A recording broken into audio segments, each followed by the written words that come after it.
So, since we last met, what have you been feeling? What have you been experiencing? What's been going on with you? Um, a lot of headaches. I've Mm, had a headache on the third, the fifth, the sixth, the ninth, the 10th, and today. can I interject for a moment? Sure. I'm wondering, you don't have to answer this if you don't want to, but are there any medications that you take which might interact with citrus fruits like oranges or or orange juice? No, because I don't really drink orange juice and I don't have any oranges available right now. Hmm, okay. I really only have two medications. One is a thyroid medication, and the other one is doxycycline that I've been taking to try and reduce Hmm, inflammation. mm. Yeah, I used to be there too, actually. I had Lyme disease for like about 12 years. And I only learned that it was really Lyme and a bunch of other things put together until I was about 8 or 9 years into it. Um, but they're bringing my attention to that because as you were relaying this, I saw like a medication, and then to me it felt like there might be some kind of chemical reaction going on, maybe one that you're not aware of. I'm not sure. I mean, these days so many ingredients can hide in food, you never know. But unless you started eating something new or more regularly around the time that your headaches began. No, I'm prone to migraines anyway. Um, and right now, I think the grasses are kicking up, the pollen is kicking up. So I think that's Mm. part of my problem. My daughter has had headaches the last, few days too. And my granddaughter had a really bad one the other day. So we're all kind of, it seems like when I get one, they usually have a headache too. It seems like I Hmm. get them more often, probably though.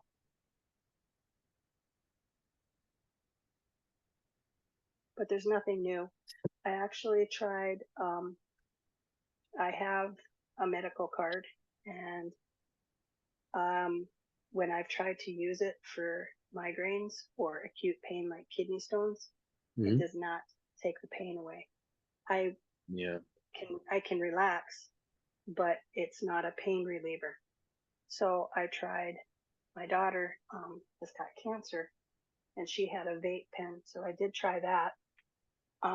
I got too much, Well, you're and too sensitive to it because your thyroid, the fact of the matter of it is, see, I had Hashimoto's with my thyroid too, but all of my panels were normal. yep, But I don't have a thyroid anymore. It's gone. right, I mean, you've got But multiple. again, even though I kind of got too much, um, it did not take the pain away. Right, because you've got multiple things going on at once. You've got different um, layers to this, and they're still showing me something about orange because I literally heard that when I brought that up. Something about oranges and a medication. I don't know. It could be symbolic, or it's some attempt to bring that information forward because they're showing it to me like I can see it. Do I need to be on a medication that I need to I watch the I don't know. oranges? I don't know. I don't know. In the past, I mean, many years ago when I was pregnant with both of my girls, my iron was so low I had to either get iron and B shots or I had to take iron, and that was one of the things they said to stay away from citrus when you take it. Hmm. So does that is my iron low possibly? I don't know. Maybe. I just heard it is. That's not all. I'm also hearing that's not all of what information is trying to be conveyed right now. But I think that's great that you ascertained that from what I said, because I don't always get the memo about what anything's about, but I will translate as best as I can about what information is coming to me. Okay. So it's kind of like, that's interesting. That could have been a puzzle for you to piece together as part of your journey, because I also get this sense of like this pattern of being weak or feeling weak is a better way to put it, has been prevalent in your life for many, many decades. And um, it's related to some physiological circumstances that you might be going through at different periods of your life. Um, I have not, um, there's not been a time when I haven't had something going on. or somebody, because it's this notion of like you feel very tired because you've had to deal with people who are, shall we say, like stubborn or bullheaded in negative ways, that you start getting really drained because you feel like you're responsible for them in a way, or you're the only one who can see their condition, therefore the only one who can help them. And it might even be demonstrated in reality too. I mean, they might be like isolated by themselves, or they might have ostracized themselves from society, and maybe you understand them better than anyone else. So you get stuck in these a lot. And it's they're showing me a line connected from that to what's going on with your body. I also get that part of, or a lot of actually, the reason that you get anemic or you get weak or you get malnutritioned um, emotionally centers uh, on anxiety, fear, and like almost like trying to make yourself look as meek as possible, so that in the really negative attention that's powerful doesn't lock its eyes on you. It's this sort of feeling like you've tried being the best wallflower you can be in many years of your life. And so it's kind of like a residual thing that you're working through. It's part of your childhood. And it also seems like you get flare-ups at times in your life that are really trying to show you something, and you get triggered a lot, and you, especially with fear and trust as the main themes. Hmm. I definitely have trust issues. Yeah. Yeah, and the fear is like a need to preserve and to escape, preserve and escape. It's always about preservation and escape.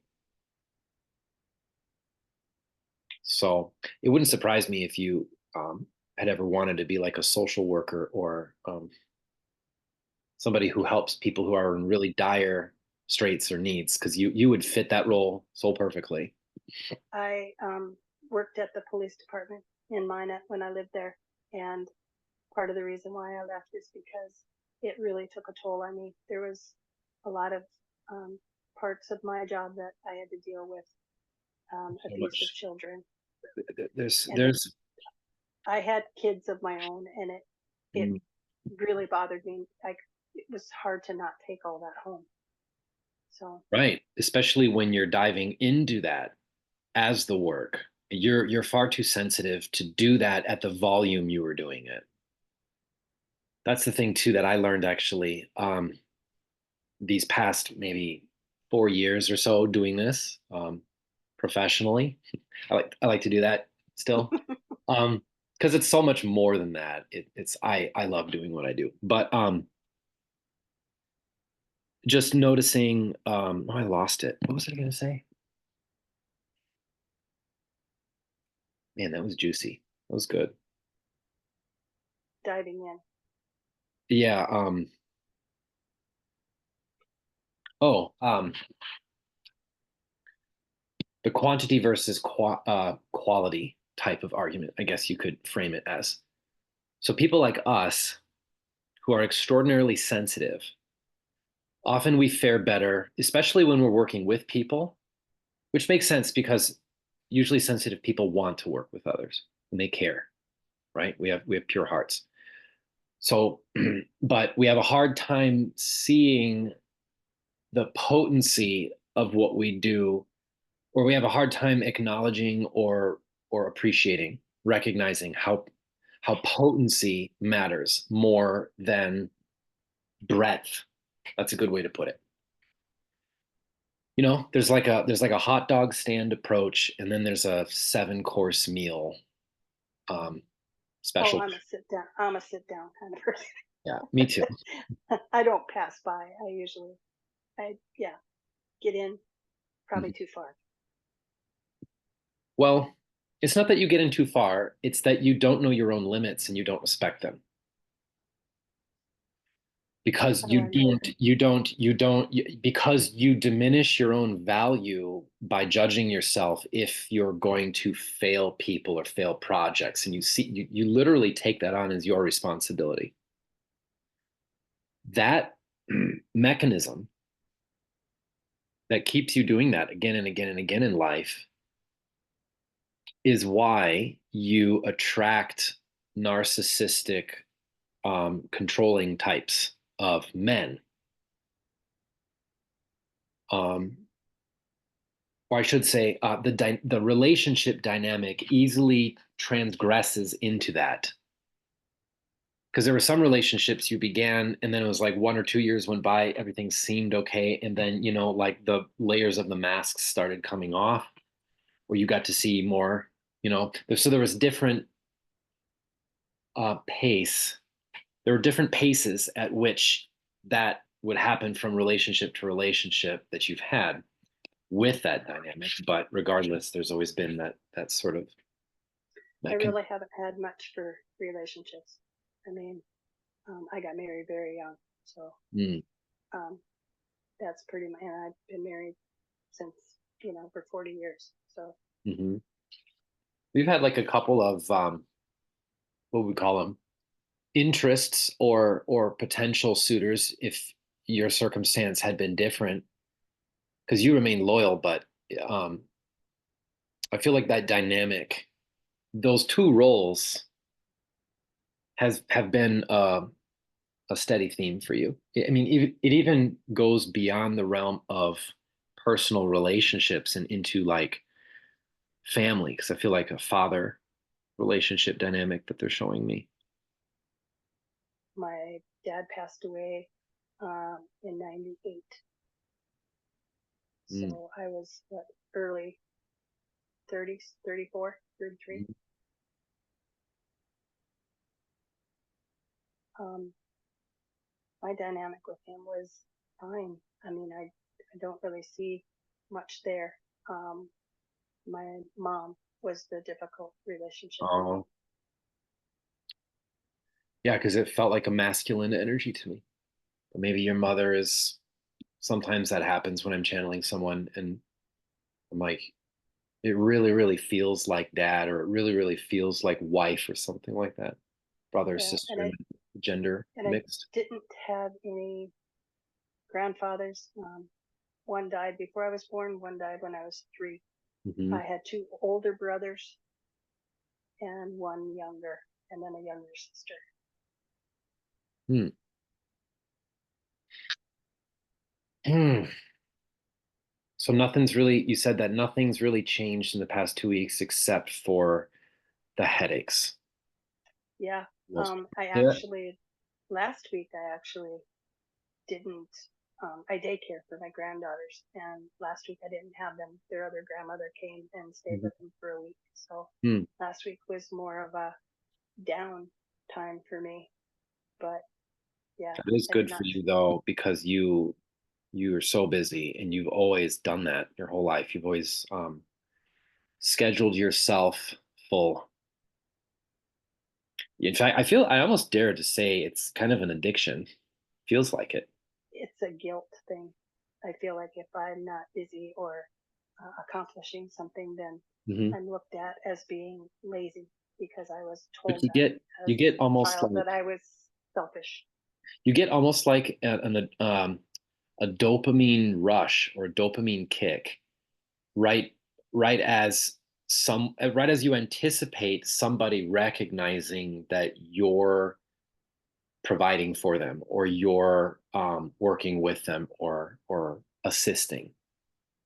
So it is like, and I've been a smoker for years. I dealt with drugs in the past, and I know how that feels. That's almost exactly how it feels. It's almost like an itch, but a lot of it's subconscious too, because it's like, and how you translate it from your perspective is seeing it as a guilt if you don't. In the same way, like if a smoker has to go without cigarettes, how they might feel, very restless and irritated and anxious. Um, yeah, it's the feeling of guilt and the feeling of fear that's in there as well is really at the very, very core of what's driving, how would I word it? It's almost like mentally you're trying to grapple with being complacent versus being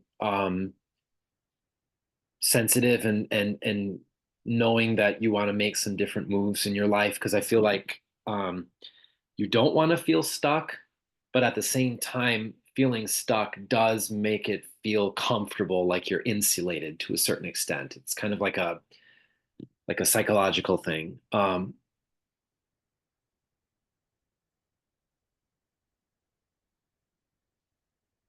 It's weird. I'm seeing a hot dog like you would see at the state fair or something.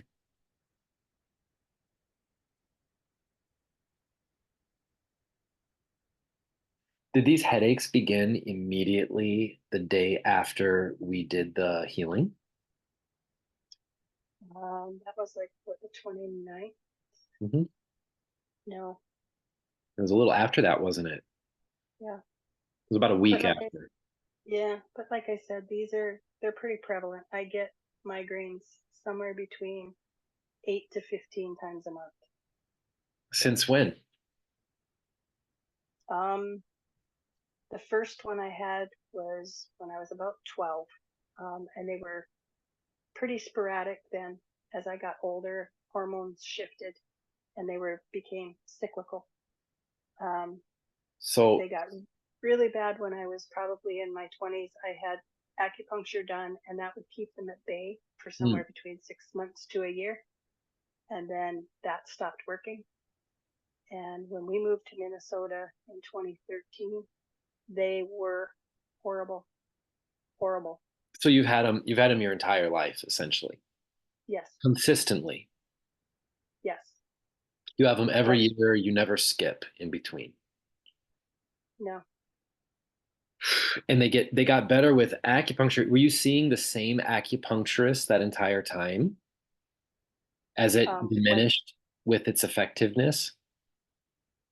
Yes, we were Okay. doing a session before, during, and after my cycle, Mm-hmm. and that those three would usually take care of it for somewhere between, like I said, 6 months to a year.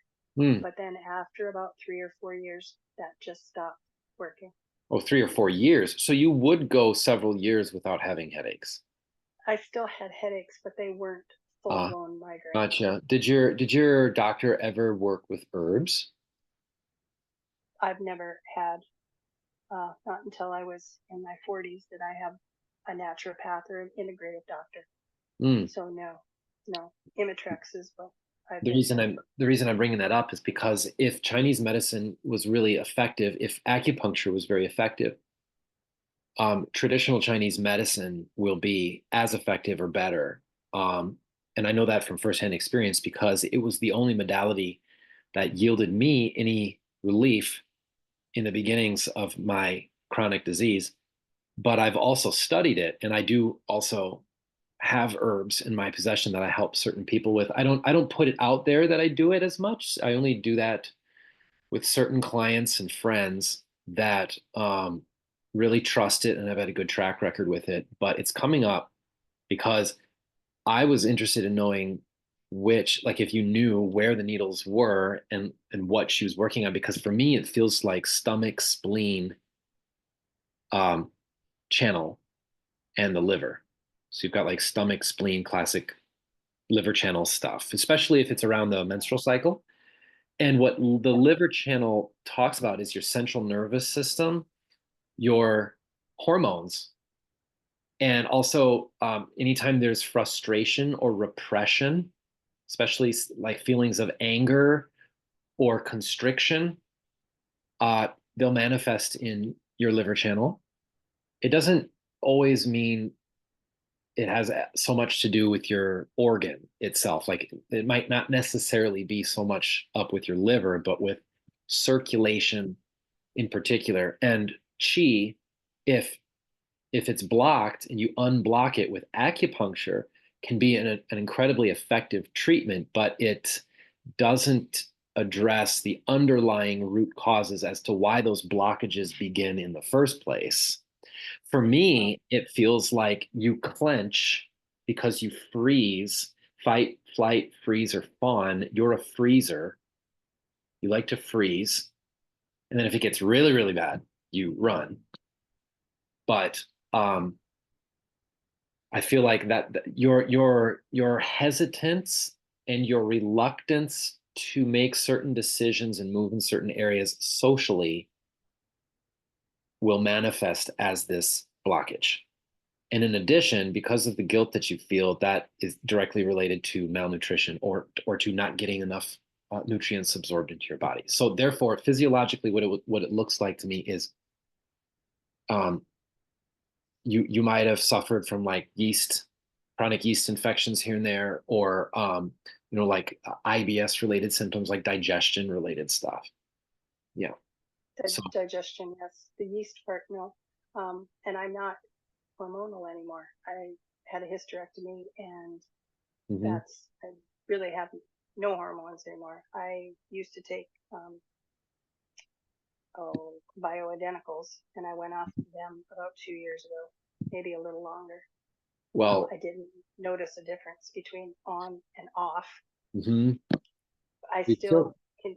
I still continue with acupuncture. I was going when we moved here. I started going to an acupuncturist, Mm. Chinese Dr. Lu, and I went to him religiously for about 3, 4 years, and then COVID happened, and I kind of dropped off.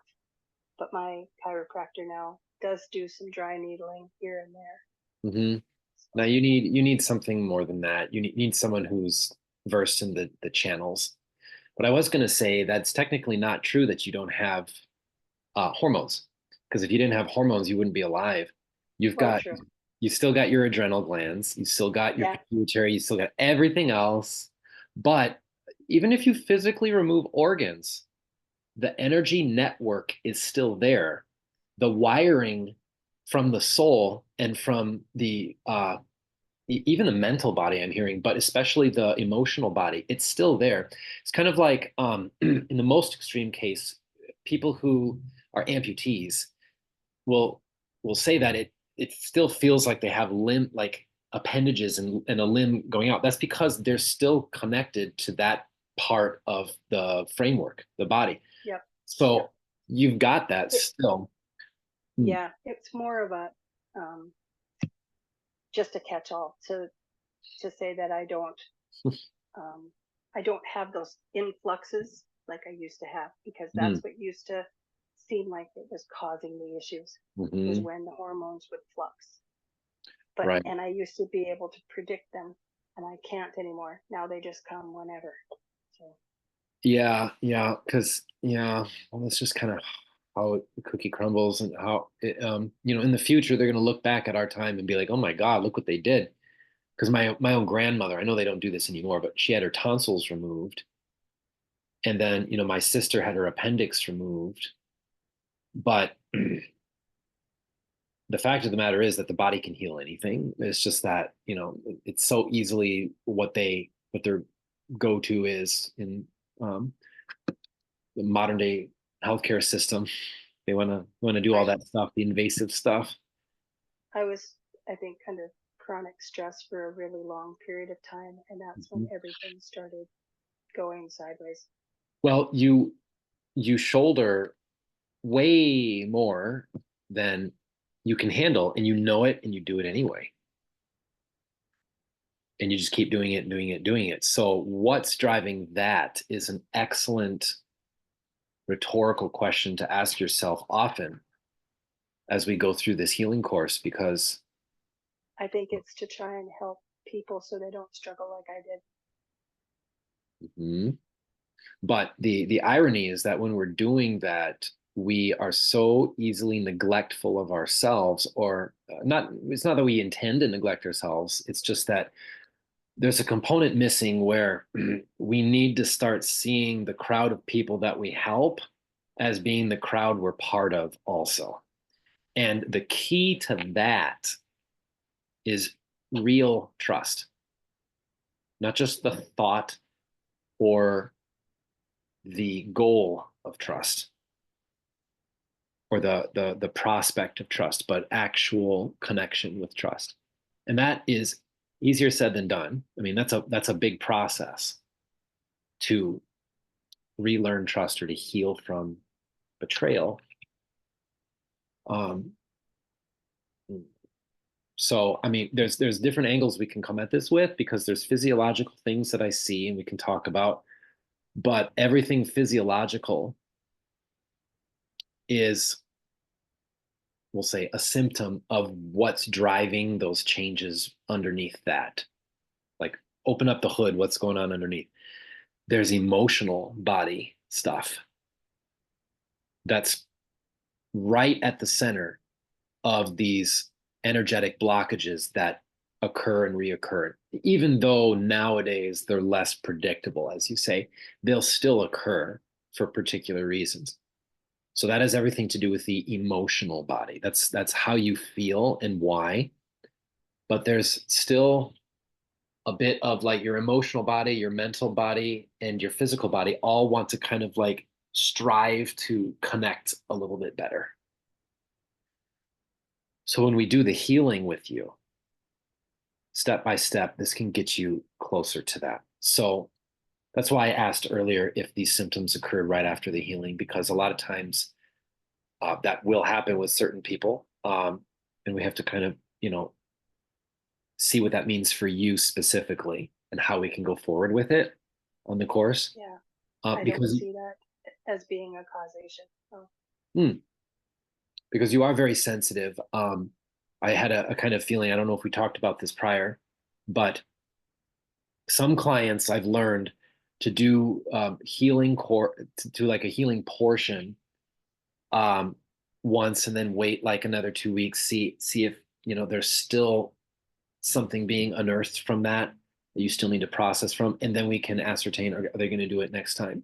So that's why I kind of started with a little bit of the channeling and all of that, um, to get down to this, because it seems like you're still at this place feeling unsure about things, but still there's like an openness to see what life has for you.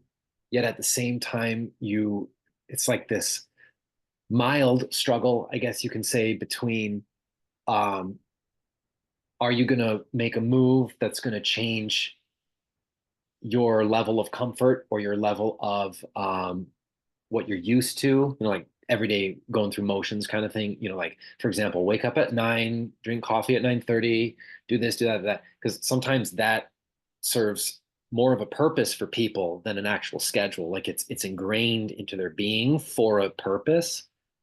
So there's like some of that going on too. So it's kind of like you're not sure.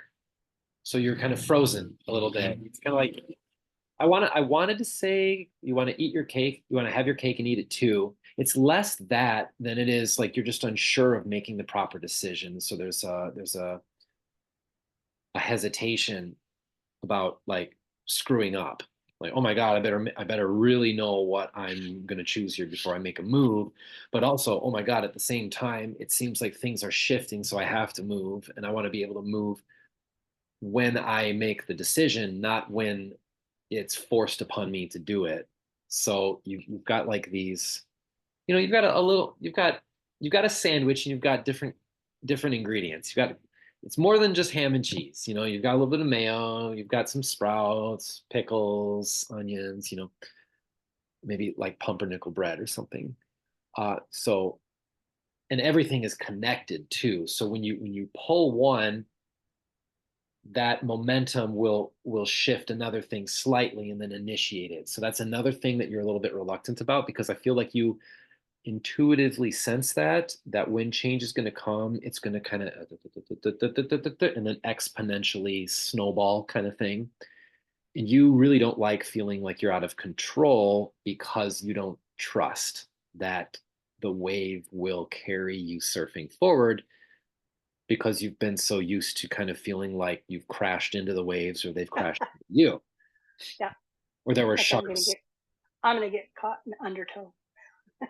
Right. And so it's an anticipation, So you're at a crossroads, which is why we met. But I just wanted to bring that up again because they're bringing it up right now. So be easy on yourself with the pace of things because I feel like you almost feel bad. You like feel a little bit guilty that you've always been on the slow side when it comes to the pace of life, of anything. You just rather it be slow than fast. Who wants to be rushed? And because especially when one is rushed, they're not in control. There's something behind them pushing their butt forward against their own desire. Yep, I don't really like being told what to do. And that's what I'm getting right now. As I said that, now I see it's your mother because I'm seeing two females. And in the past, she did that to you, like with everything. Your mom was like my dad. I hated my dad's guts growing up. I mean, you might have been different. I mean, I usually we go one of two ways. We either get resentment or we just want to totally check out and then there's no relationship there. It's just broken and cold and ice.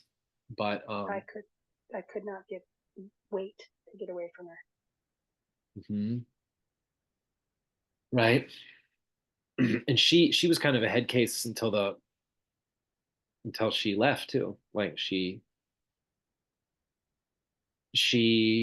resisted and she was She an told incredibly me she told me there wasn't enough room for both of us. she was an incredibly fearful person. She had Still so is. much fear. Still is. Yeah. She might carry that with her to her grave. That's what I'm saying. Oh, I'm guessing she will. Yes. I've had to come to terms with that about my own folks now, even in my 30s, because I've seen the visions of what's going down in the future, and I know that they're I've their decisions. But I've tried really hard to mhm. forgive her for what she didn't know. She's broken. You don't And have to like. How do I want to word this? Sometimes forgiveness, in order for it to be valuable or to mean anything, to have any value, is it must be earned or paid for. Let's say. I truly don't believe that she understands some of the damage that she's done. No, she doesn't. And there's a part of you that resents trying to forgive her. Yep. So you wrestle with it a lot. So that means that you need to feel. But to me, how I interpret that, what I feel is that you are afraid to feel because you have this notion that once you let those floodgates down, those are going to take control of you because it's always been this fear of control as major themes. Didn't I say that earlier? Fear and something else, fear and control. Is that what I said? Um, but it comes full circle with that too. So the way the way through is how to heal. Easier said than done, but you also have to have certain compassion for yourself for the path not necessarily being linear or in a straight line. Because if it were to, there'd be a part of you that never would heal because you'd always be in anticipation of, you know, that consistency betraying you also. And then, let's say like 10 years go by, you've been doing everything the same way and it's protecting you and you're all fine and everything. But then, oh my God, you're 11, do the same thing and it all screws you over. Boom. Not that circumstances are intelligent and do that to us, but it's like that's how it feels to the emotional body. This thing betrayed me, that thing. So that's deep. That's really, really deep. So, what time is it? Let me see. Okay. You want to do a little bit of healing? Do you think so? If you're fine with it, if you're pretty sure, because um, the headaches and everything else like that, I just wanted to make sure about that. But we can do a little bit of healing. I'm not going to go super Sure. super gung ho because a little goes a long way with you. It's already made kind of a big impact, and the fact that all of this is like kind of here for you to digest is kind of an indication of that. So let's just situate it here. So what I want from you is just to relax the best you can and then have your palms facing upward, just like last time. Yeah.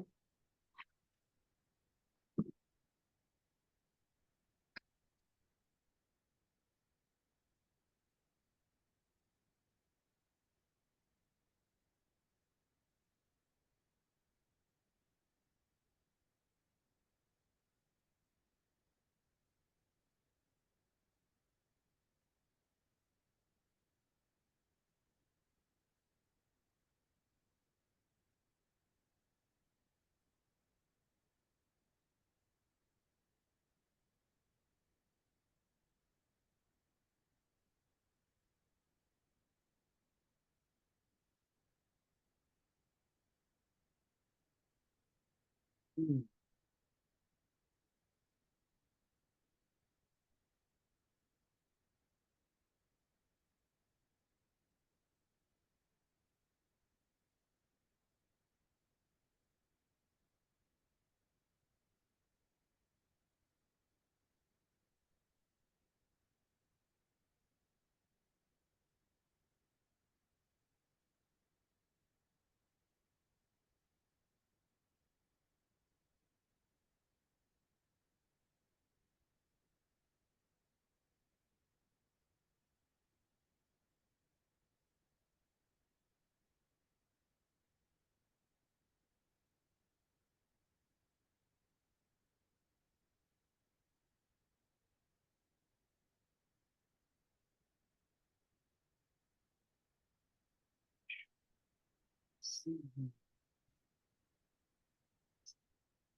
Um,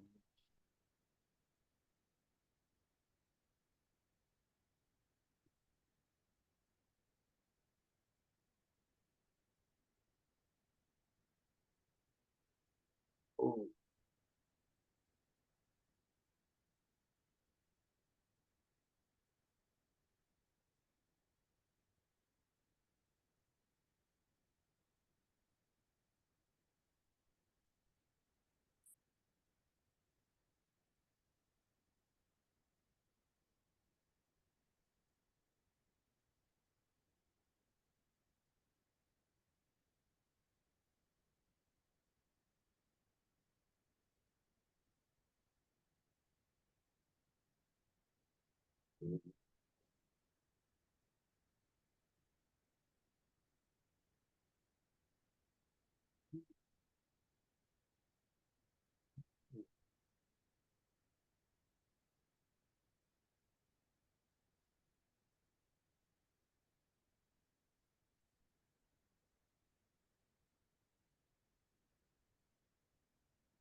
阴阳人我样莫魁样一样我魁呀，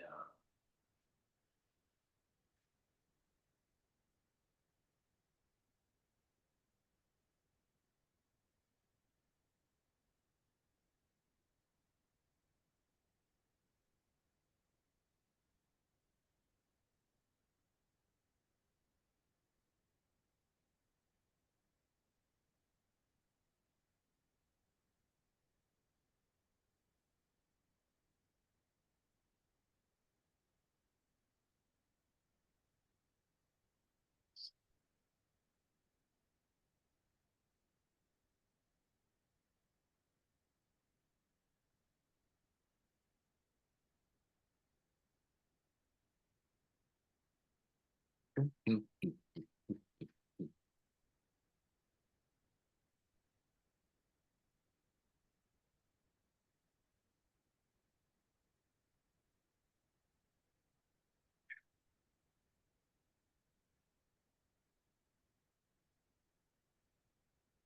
哦，鱼，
Hmm.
Ah.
So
I want you to slowly, very slowly, open your eyes and come back to this moment.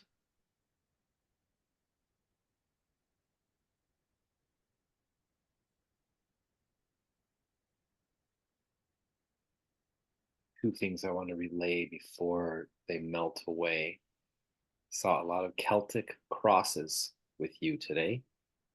Don't know what that's about, but Google it and you'll see what I mean.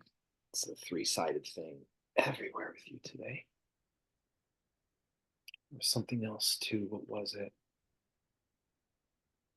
I often don't remember very much, if anything at all, um, while I'm in that state. And it's frustrating sometimes because I get a lot of information. I get a lot, but it's too much to hold. But I did remember that a lot of Celtic crosses everywhere.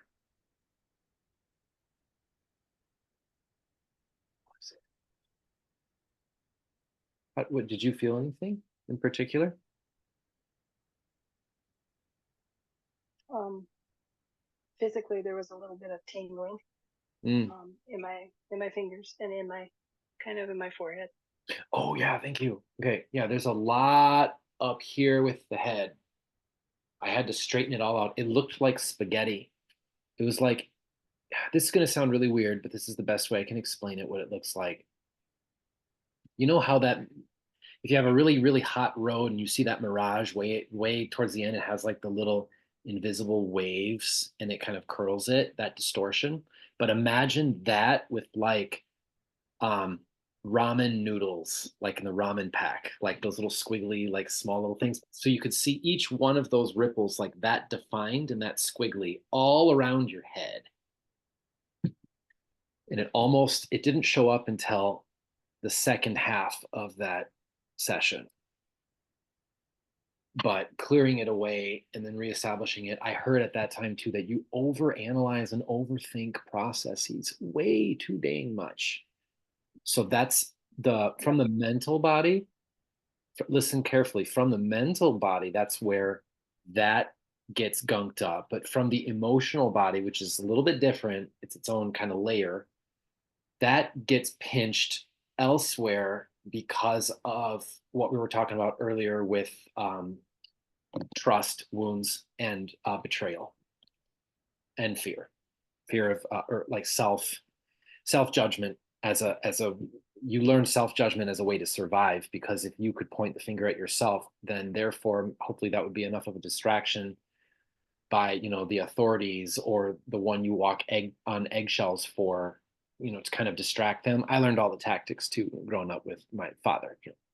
If he had something he was really focused on right now, you try to get his attention away from that in as least obvious a way as possible. And sometimes that means, hey, self-sacrifice. Like, why not? Hey, look at me. Look how fucked up I am. Oh, what a bad thing I did, because it reinforces the structure that they've got running them, and you're surviving it by learning how to bed with the beast, so to speak. Do you know what I mean? Like, I do.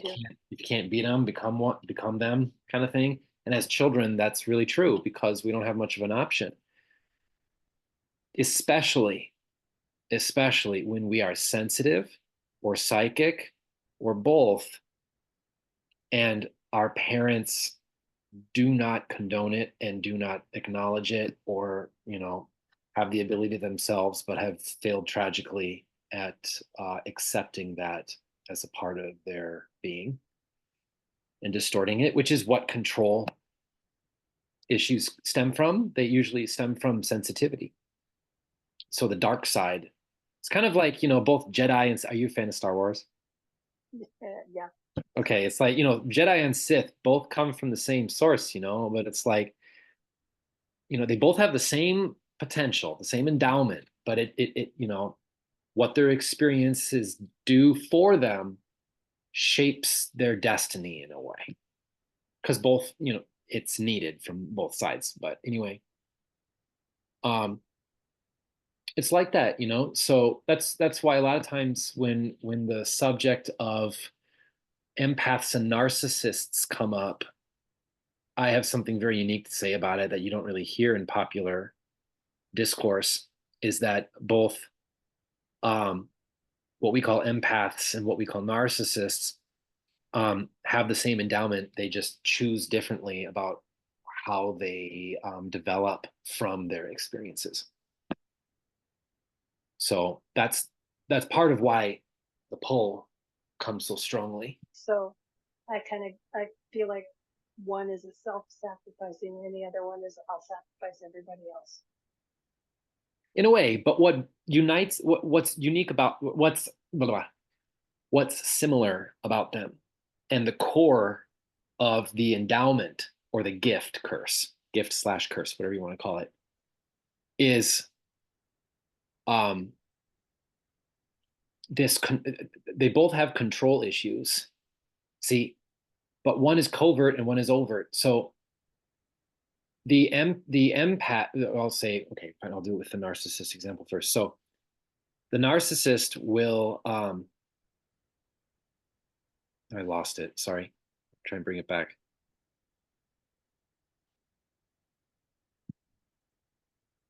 I don't know why. Have you been kind of scatterbrained today or yesterday? Sometimes I Have pick I it. been? Yeah, just wondering. It could be me though. Um, My mind is it's always like it won't this. stick. Is it like not sticky, like like ADHD kind of squirrel, whatever? Oh God, yeah, yeah. I have Because squirrels. I've struggled today with our session in like retaining what I am channeling, literally seconds as I'm speaking it. This happened last time too. Did it? Yes. That is okay. It'll come up again. I have no doubts that it won't. I trust fully. Um, Yeah. Most people when they have a conversation with me, if I'm telling a story, there's going to be a bunch of side stuff, and we'll come back to it. yep, it's the story of my life too. I have pretty significant ADHD, but it almost does it a disservice to call it something because it's not a something. It's an observation of how we're different from the mainstream. But the irony is that we are here as the gift, not the one who's defunct, because a dying, sick society is labeling us as lesser than or incapable or disabled, but it's their blindness which disables us all. I felt like that had to be Mhm. said. I felt Yeah, that today, actually, earlier in my own personal life. I was very frustrated at a moment because I just, I've had to deal with it for many years too. But sometimes, you're just like, a little compassion for me would go a long way. I don't mean to forget things. I don't mean to, have a weird concept of time. But actually, I'm grateful of my concept of time because I'm kind of like you, going back to what we were talking about earlier with the slow pace. I really don't like being rushed. I really, really don't. And I kind of always have felt that this world goes at a breakneck, nutso speed. And I never understood why the hell people want to rush to the grave. I never understand it. It's like, I I mean, don't think it's good for anybody. it isn't,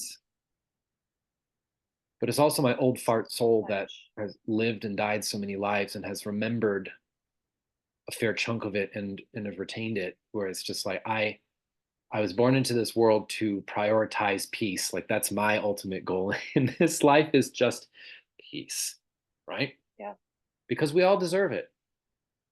I have a question for you. Yeah. Um, so I was doing some journaling, little bits here and there. Some of it doesn't make a lot of sense, but there was one thing that I wrote down that I've been thinking about, and that's if a soul has been reincarnated, how do you still connect with a past life? If a soul has been reincarnated, how, like, are you saying how does one, or are you asking me specifically? How? Well, you in particular, psychic Okay. type, mediums. If that soul has reincarnated into someone else and Mm, they're currently living as someone mm. else, how do you connect with who they were before? I'll give you some specific examples, and hopefully I won't be giving away too much of my personal life. But a couple different things come up to mind. The first one, and this is going to sound odd maybe, but it is true.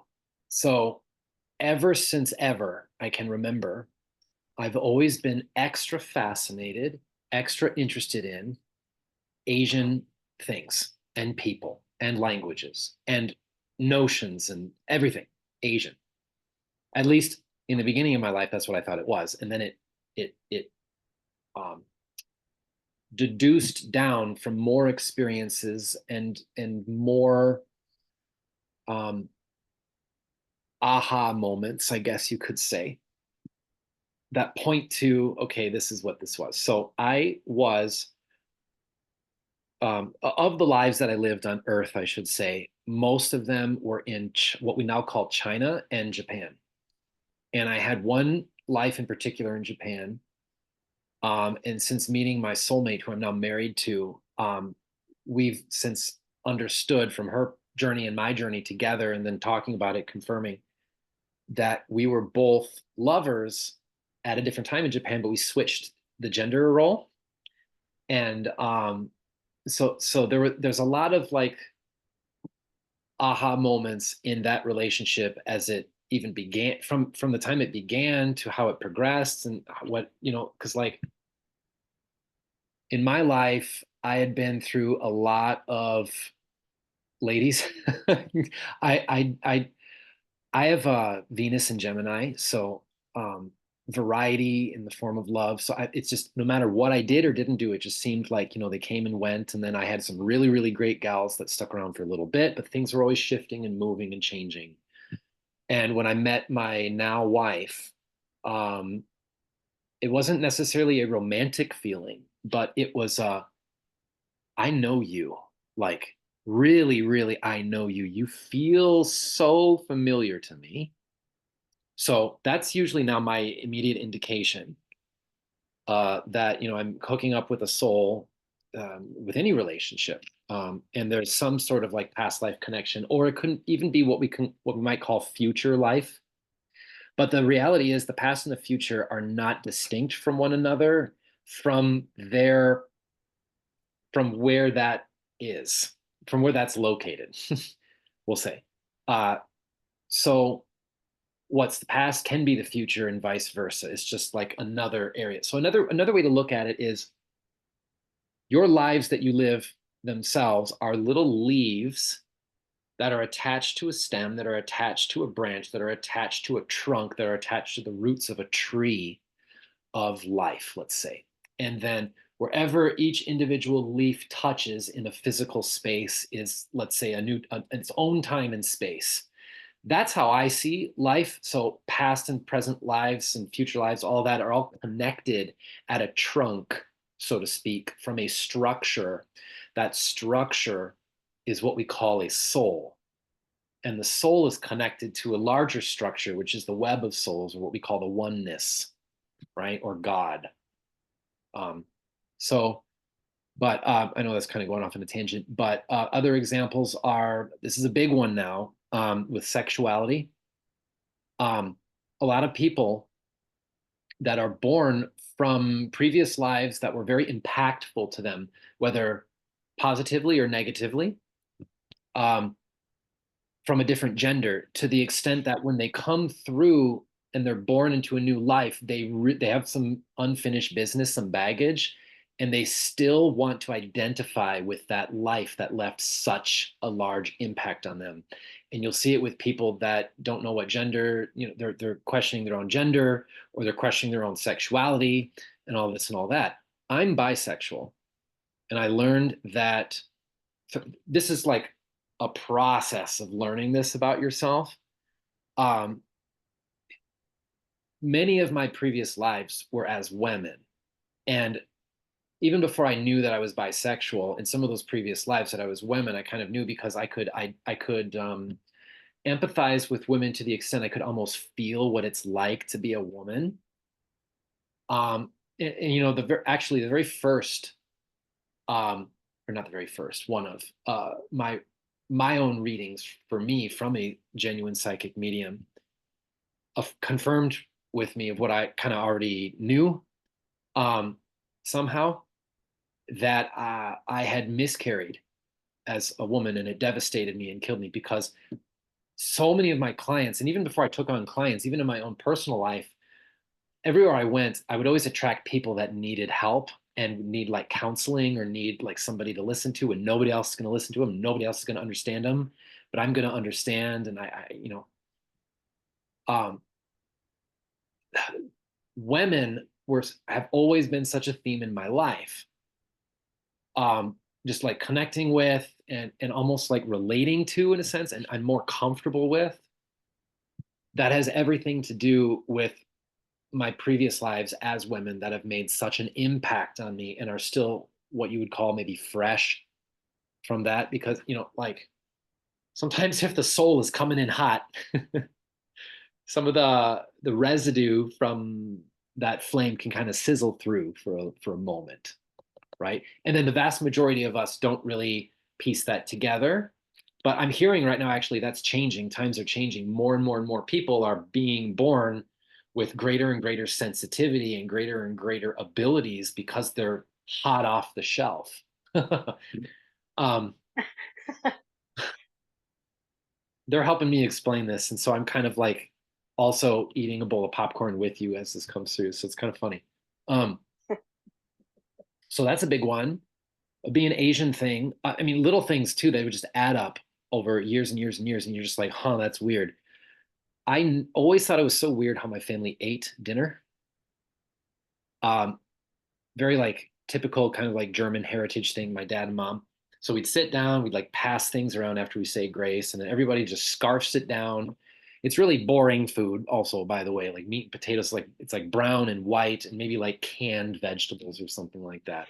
Just super white person, so just, and I would always be the last one to eat. And I always felt it was just so off and so like rude and disconnected to treat food that way and treat the sacredness of life as it is from food, because that's actually, there are many Christians who do this. It was just my family was not one of them. They did it because they grew up with it, and it was going through motions for them. But to actually appreciate one food as the giver of life and the sustainer of life is something that's missing. And Asian cultures are the most intimately connected with food on the planet, in my opinion and experience, just because they care so much about it. There's so many varieties of dishes, and the way that they eat is very communal, and it lasts such a long time. Have you ever seen like a Chinese New Year's party? Like they've got these massive round tables, and everyone's like chopsticks over chopsticks, just pulling everything and just eating and talking with their mouths full. Doing all the things that we like to be uptight about, and just we go through it like it's a chore. Okay, we eat like it's a freaking chore. I've always noticed that. It's like an American thing, and so that was I always, like to yeah, I like to savor. yeah, me too. And it's not just about the food; it's about the environment too. I like to eat and and socialize at the same time, so it prolongs how slow I'm already with eating food. I've always ate food very slowly too, but it's just stuff like that. Um, Also, the fact that even to this day, for whatever, well, I'm saying this, tongue in cheek, but for whatever reason, it's so easy for me to connect with Asian people. They just get me. I don't get how, but I can strike up a conversation. I can make a friend. Um, and they can connect with me with a way that they understand, hey, he seems more Asian. And I've had so many Asian ex-girlfriends. I never intended it to be that way, but it just would always happen. And of them, the majority of them that are from like another country. They're actually not American, but they're from that country. They've all told me, "Oh my God, Sky, you're so much more insert blank than I am." Like when I had a Chinese girlfriend, you're so much more Chinese than I am, or you're so much more Japanese than I am. It's the weirdest thing. It's the weirdest thing, and so that's like that's a big proof too. And then the other thing too is I'm a star seed, so even with regards to my human lives, they're the minority of the lives that I've lived. So I've lived most of my lives outside Earth, outside other realms and even dimensions. So um, there's always been a connection with that I never could contextualize until it was later on in my life, where I started understanding, okay, I'm definitely different than other people. I never realized I was really that much different than other people until I was about, mid 20s or so. But that's exactly um, when I got very ill with autoimmune disease, because that's what it took for me personally as a huge catalyst, not the only, but one large one, to getting back to my truth. Because it's usually, we try to live lives that are less authentic than we need to be. And if we pursue it stubbornly and as aggressively as we may, the harder and stiffer that brick wall may be when we crash into it, and then it's this big curse and it's this big calamity. And that's fine to judge it as so and to feel it as such. But in the greater sense of things, it's at the very least also a huge gift to us, because there's no user manual that comes with being you or I, because you've got abilities too. You're very, very sensitive, and you can sense things in much the same way that I do. You can I read. Yeah. I'm drawn to certain things. I mean, and I always have been. I've Mm, always been drawn to uh, UFOs and Bigfoot and Native American people and sometimes Asian people. mm, And it's like, where did that come from? I really wasn't raised with a lot of that. So I'm right. not sure where those intense interests come from. Well, are you sure about that? After hearing what I had to say, maybe there's at least some food for thought. Sorry, I bled a little bit into my next appointment, but I Yeah. felt that you needed to hear that, and it's fun to talk about, so I figured I would. But that's my other Yeah. opponent calling me right now. Um, Yeah.